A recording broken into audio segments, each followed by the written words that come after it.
Baik, perkenalkan, nama lengkap saya Margareta Rueng, Prodi Administrasi Bisnis kelas 1C, NIM 21030201110. Pada kesempatan ini saya akan menjelaskan sebuah buku yang telah saya review dengan judul buku Introduction to Sociology atau Pengantar Sosiologi. Dalam buku ini yang pertama akan menjelaskan tentang pengantar sosiologi. Sosiologi adalah komunikasi dari dua kata, yaitu socius dan logo, yang berarti masing-masing adalah masyarakat dan studi. Dengan demikian, definisi psikologi etimologis secara sederhana bahwa sosiologi adalah ilmu masyarakat. Sosiologi adalah ilmu sosial atau perilaku yang berasal dari abad ke-19 di Eropa Barat. Perhatian utamanya adalah menemukan undang-undang dan prinsip dasar yang mengatur kehidupan sosial manusia, dunia sosial, kerja dan pengembangan masyarakat, dan institusinya. Ini berasal dari konteks revolusioner yang hebat dengan perhatian besar untuk mengatasi perubahan sosial, gangguan dan masalah di dunia modern. Sosiologi mikro memproyeksikan aspek mikro masyarakat, yaitu proses sosial dan fenomena yang terjadi pada tingkat skala kecil. Makrososiologi atau studi aspek makro, yaitu keseluruhan struktur, fungsi, perubahan, pengembangan, dan proses fenomena sosial pada tingkat skala besar. 6 penjajaran secara besar dari studi sosiologi adalah: yang pertama, organisasi dan teori sosial; yang kedua, perubahan sosial; yang ketiga, masalah sosial; yang keempat, proses sosial; yang kelima, kelompok sosial; dan yang keenam adalah kontrol sosial. Sociestimate atau belajar memberikan kita imajinasi tentang sosiologi, yaitu cara menerangi, memaksa kekuatan dan faktor-faktor yang mempengaruhi kehidupan kita sebagai individu, kelompok, masyarakat, dan negara. Sosiologi memberikan banyak manfaat praktis dan ini berkontribusi dengan baik untuk sosial, masalah sosial atau kontemporer. Penelitian yang sangat penting dalam sosiologi, yaitu meskipun beberapa menentang suatu ilmiahnya, menggunakan metode ilmiah untuk memproduksi, menyimpan, dan menyebarkan pengetahuan ilmiah tentang masyarakat dan fenomena sosial. Penelitian sosiologi yang khas mungkin melibatkan 7 langkah. Langkah yang pertama yang penting dan harus diikuti dengan hati-hati untuk melakukan penelitian standar dan kualitas.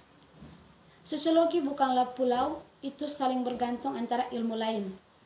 Untuk masalah pokok bahannya kurang mirip dengan ilmu sosial atau perilaku lainnya seperti antropologi, fisiologi sosial, ilmu politik, ekonomi, dan geografi manusia. Namun, seperti itu metode fokus, unit analisis, dan pendekatan berbeda dengan disiplin. Disiplin terdekat untuk sosiologi adalah antropologi sosial. Mereka berbagai perkembangan sejarah, konsep, teori, dan pendekatan yang meskipun mantan fokus pada masyarakat modern dan penelitian kuantitatif, yang terakhir berfokus pada masyarakat tradisional dan teknik penelitian kualitatif. Baik, bab 2 akan menjelaskan tentang masyarakat dan budaya. Masyarakat dan budaya. Konsep masyarakat dan budaya ini menjadi sentuhan-sentuhan.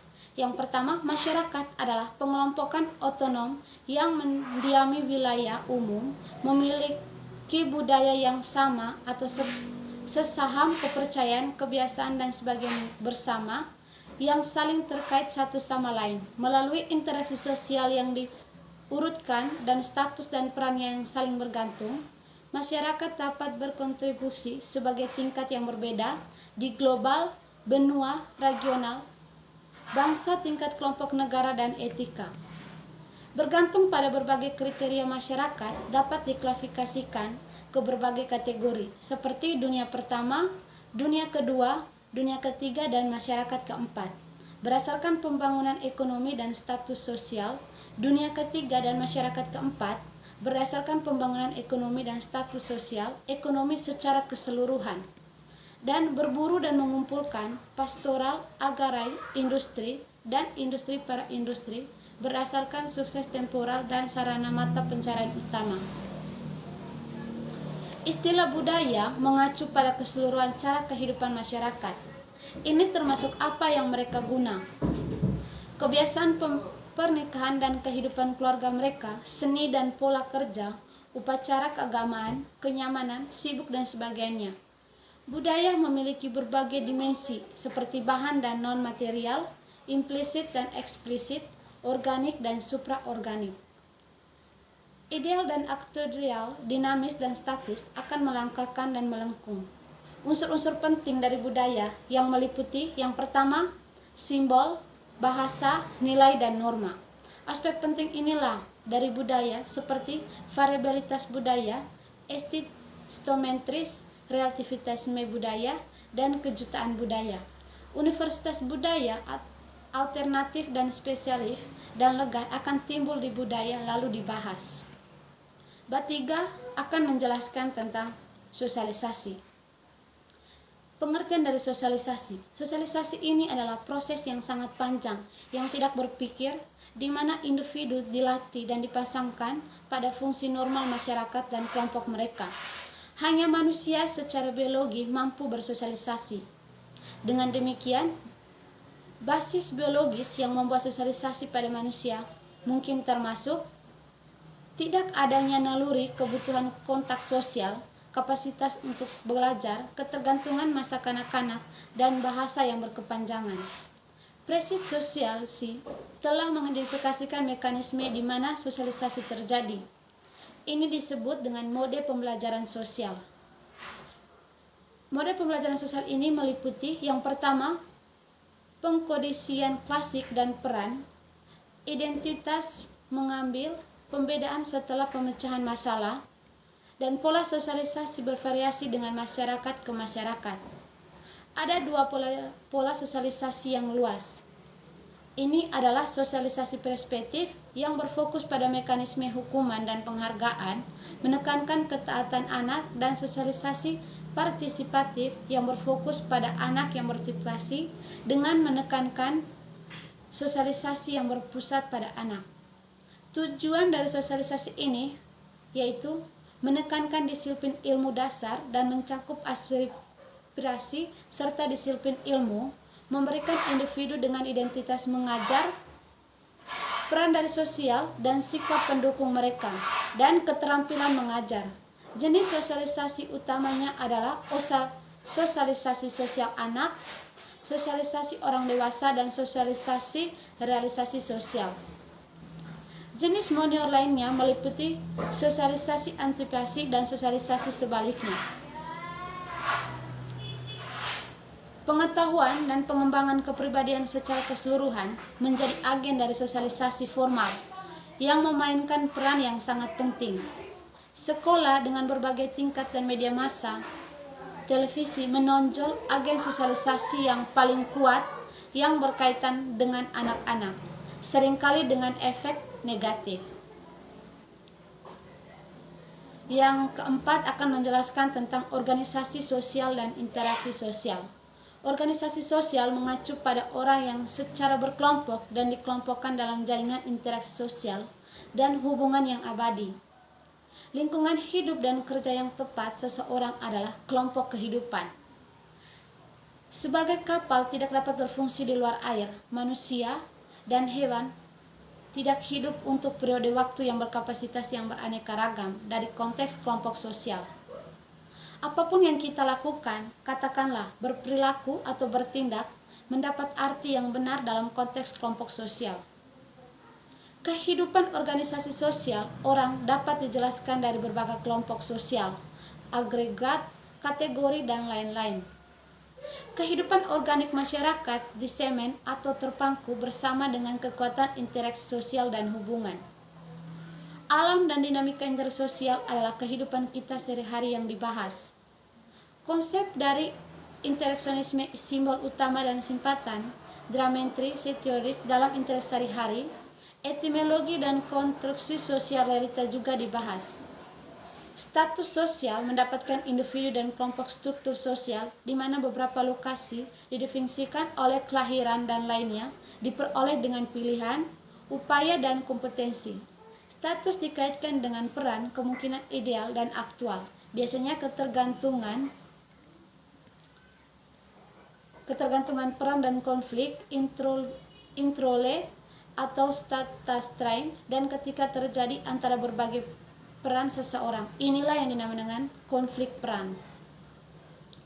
Baik, bab 5 akan menjelaskan tentang proses sosial. Dalam hubungan sosial yang terorganisir dari kelompok manusia, proses sosial berlangsung. Proses sosial adalah bentuk dari tindakan berulang atau pola perilaku sosial. Proses sosial memanifestasikan diri mereka melalui berbagai mode seperti persaingan, konflik, kerjasama, akomodasi, asimilasi. Proses ini berlangsung secara berkesinambungan dan tingkat mikro-makro. Modus proses sosial ini saling terkait dan masing-masing dapat menghasilkan yang lain, dan mereka berlangsung dengan cara yang klik-klik. Stratifikasi, mobilitas sosial, dan perubahan sosial adalah 3 aspek penting dalam proses sosial. Yang pertama, stratifikasi sosial mengacu pada klasifikasi masyarakat menjadi berbagai sastra sosial yang melibatkan ketidaksetaraan atau perbedaan gaya hidup dan standar hidup orang. Mereka mengacu pada ketidakseimbangan daya dan distribusi sumber daya yang tidak setara di antara orang-orang. Stratifikasi kata pada wilayah digunakan dalam geologi untuk membedakan satu jenis rock yang lainnya. Dengan token yang sama, yaitu masyarakat umumnya tergementrasi. Ada 2 bentuk stratifikasi sosial. Yang pertama adalah sistem kelas rasional dan kasta.